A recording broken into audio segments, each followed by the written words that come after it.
आत्मीय भाइयों और बहनों, आपको पुस्तक हमारी भावी पीढ़ी और उसका नवनिर्माण पृष्ठ 2.60 बच्चों को शिष्टता का प्रशिक्षण दें, वाङ्मय 63, लेखक श्री राम शर्मा आचार्य। आइए सुनते हैं। सामाजिक व्यवहार में वार्तालाप, विनिमय तथा पारस्परिक संबंध समाविष्ट रहते हैं। इन तीनों में निपुणता होने पर व्यक्ति को सद्व्यवहार संपन्न कहा जाता है, जबकि इनमें अनगढ़पन होने पर व्यवहार में अकुशल माना जाता है। आंतरिक शिष्टता की अभिव्यक्ति ही सद्व्यवहार में होती है। जहाँ सहृदयता न हो, वहाँ शिष्टता एवं विनम्रता खोखली प्रतीत होने लगती है। तब उसका दूसरों पर अपेक्षित प्रभाव नहीं पड़ता। इसलिए व्यक्ति को आंतरिक रूप से ही शिष्ट सौम्य होना चाहिए, साथ ही बाह्य व्यवहार भी उसी के अनुरूप करना चाहिए। शिष्टता भी वस्तुतः एक आदत है। बार बार के व्यवहार से कोई भी कार्य विधि आदत का अंग बनती जाती है। अतः बचपन से ही शिष्टता का प्रशिक्षण देना अच्छा होता है। बच्चों को अनुकरणशीलता सर्वज्ञात है। जिस घर में शिष्टता का वातावरण रहेगा, वहाँ बच्चे स्वतः ही वैसा व्यवहार सीखते जाएंगे। यदि घर में लोग सुबह उठकर परस्पर अभिवादन करते हैं, संबंधों के अनुसार प्रणाम आदि करते हैं, इष्ट देवता की मूर्ति के समक्ष जाकर प्रार्थना करते हैं, मृदु मधुर वार्तालाप करते हैं, कुटिक्तियों व्यंग्यवाणों से दूर रहते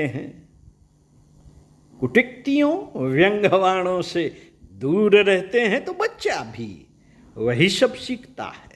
सहयोग सद्भाव भरे वातावरण में बच्चे में भी सहयोग वृत्ति बढ़ती है। वह मिल बांट कर खाना पीना, मेल जोल से रहना सीखता है। व्यवहार की मृदुता, सौम्यता, शालीनता और शिष्टता स्वभाव का अंग बन जाती है तथा आगे चलकर लोक जीवन में सहयोग के आदान प्रदान का आधार बनती है।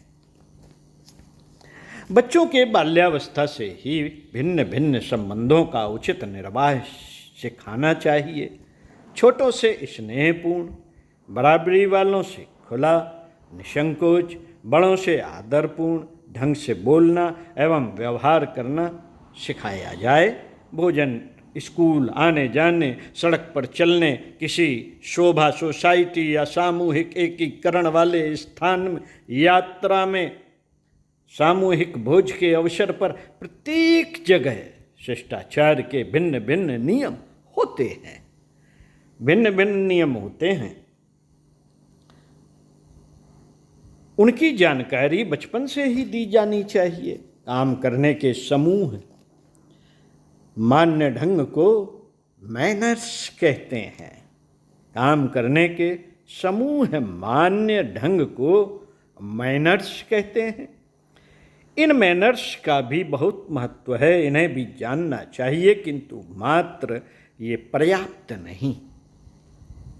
दूसरों के साथ वार्तालाप एवं व्यवहार में जब व्यक्ति की शालीनता, सौजन्यता प्रकट होती है, तब वही वास्तविक शिष्टता है। ऐसी शिष्टता में सौजन्यता, मृदुता तो होती ही है।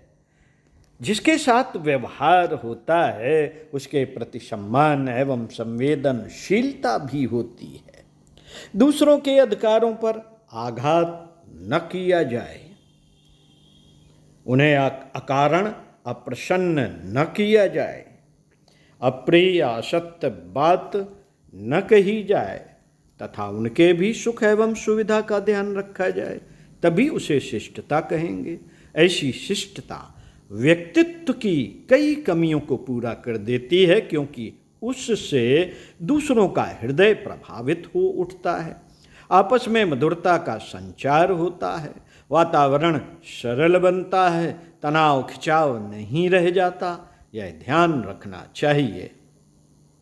यह ध्यान रखना चाहिए कि यदि सच्चाई भी अशिष्ट तरीके से प्रस्तुत की जाती है तो वह भी लोगों को पसंद नहीं आती, जबकि कई बार बुराई तक अस्थायी तौर पर शिष्टता के आवरण में पसंद कर ली जाती है।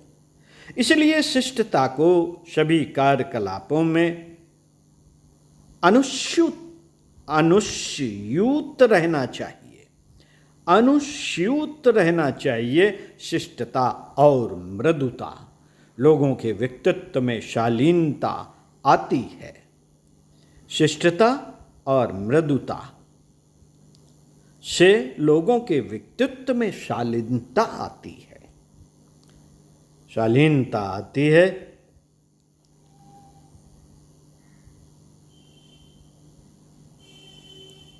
शिष्टता और मृदुता। शालीनता आती है, व्यवहार में लालित्य आता है, दूसरों में विश्वास पैदा होता है, आपसी समीपता बढ़ती है। जो जैसा बोता है उसे वैसा ही काटना होता है।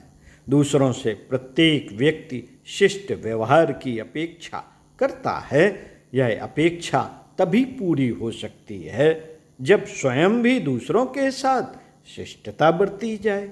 भद्रता की प्रतिक्रिया भी भद्र ही होगी, जबकि रूखे अभद्र व्यवहार से सामने के खुले दरवाजे भी बंद हो जाते हैं। मित्रों, बच्चों को बचपन से ही शिष्टता शालीनता का अभ्यास कराया जाए। शिष्टता का अर्थ आडंबर नहीं, बाह्य आडंबर का दम्भ अधिक समय तक छिपा नहीं रह पाता। उसके प्रकट होते ही मैनर्स यानी ऊपरी शिष्टता का सारा प्रभाव समाप्त हो जाता है। इसलिए मैनर्स से भी अधिक महत्वपूर्ण है विनम्रता। बच्चों में प्रत्यक्ष व्यवहारिक शिक्षण देना होता है। अवकाश के समय उनसे बातचीत करते हुए शिष्टता के तौर तरीके समझाएं, बताए जाए। साथ ही जीवन में उनकी उपयोगिता भी समझा दी जाए। यह क्रम कुछ दिनों के अंतराल से चलता रहे। अपने वार्तालाप के ढंग से भी बच्चों को शिक्षण दिया जाए। बात करते समय किन शब्दों पर अधिक जोर दिया जाना उचित है, किस पर कम, किस समय किस ढंग से क्या बात करनी चाहिए, यह सब बच्चा बड़ों के क्रियात्मक रूप से अभिव्यक्त व्यवहारों से ही सीखता है। बच्चे सब बड़ों के क्रियात्मक रूप से अभिव्यक्त व्यवहारों से ही सीखता है। घर में जब पड़ोसी, परिचित, मित्र, परिजन, मेहमान आते हैं, उस समय बच्चे द्वारा सीखी गई शिष्टता को जांचने परखने का मौका मिलता है। बच्चे के व्यवहार को ध्यान से देखना चाहिए और आवश्यक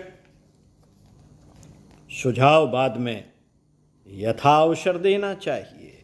घर बाहर अपने भाई बहनों, साथियों, सहयोगियों तथा घर के सदस्यों से बच्चा किस प्रकार व्यवहार करता है, यदि उसके व्यवहार में अपनत्व, शालीनता, सुधरता नहीं है तो समय पाकर उसे प्रेम से समझाते हुए यह सब सिखाना चाहिए। वस्तुओं के पारस्परिक विनिमय से भी बच्चा शिष्टता का ध्यान रखे, यह देखना चाहिए। बच्चे की संवेदना पैनी होती है। धीरे धीरे इन्हीं व्यवहारों से उसकी रागात्मक संवेदना जुड़ती जाती है। वे उसके स्वभाव का अंग बनते जाते हैं। शालीनता, विनम्रता की यह आदत जीवन पर्यंत काम आती है। उनका व्यक्तित्व शिष्टता के सौरभ से महकता है। बातचीत द्वारा दूसरों का मर्म जानना और जीतना उनके लिए कठिन कार्य नहीं रह जाता, जबकि उद्दत व्यवहार से आसपास तनाव बढ़ता है और तनाव की स्थिति किसी के भी हित में नहीं होती। हमेशा व्यंग्यात्मक ढंग से बोलने, उपहास करने, खिल्ली उड़ाने तथा उपेक्षा प्रदर्शित करने से तनाव और मनोमालिन्य का विषम चक्र चारों ओर चलता है तथा हर एक को अशांत बनाता है। मित्रों, बच्चों को सामान्य शिष्टाचार भी ध्यान से सिखाना चाहिए। जूते निश्चित स्थान पर उतारें। भोजनालय एवं पूजन कक्ष में हाथ पैर धोने के बाद ही प्रवेश करें।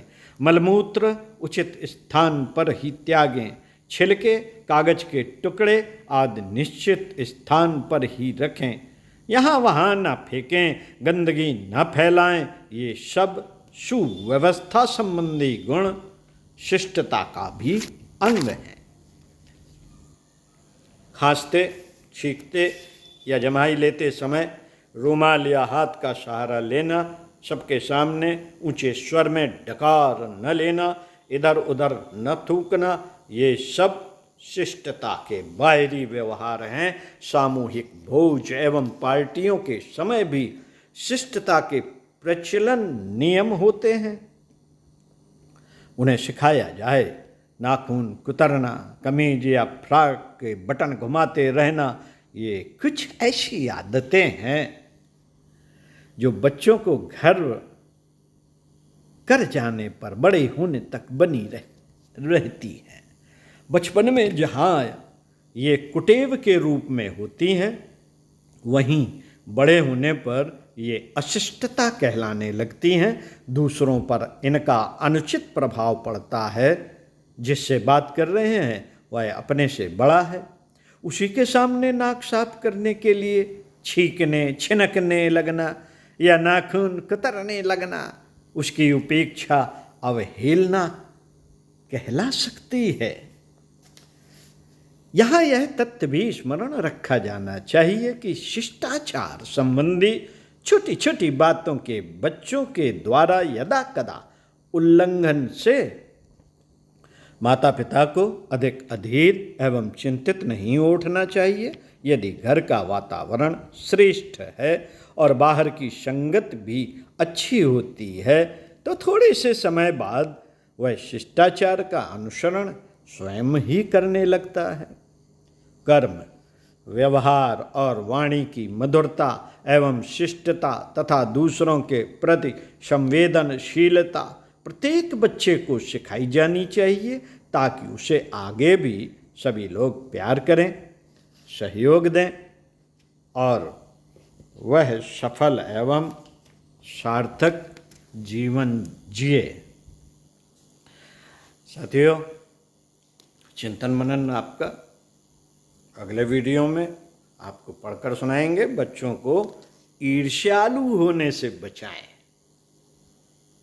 तो मिलते हैं अगले वीडियो में पुनः इसी विषय के साथ, इसी पुस्तक से परम पूज्य गुरुदेव के विचारों को आप तक पहुंचाएंगे। स्वाध्याय सत्संग का क्रम बनाएंगे। ओम शांति।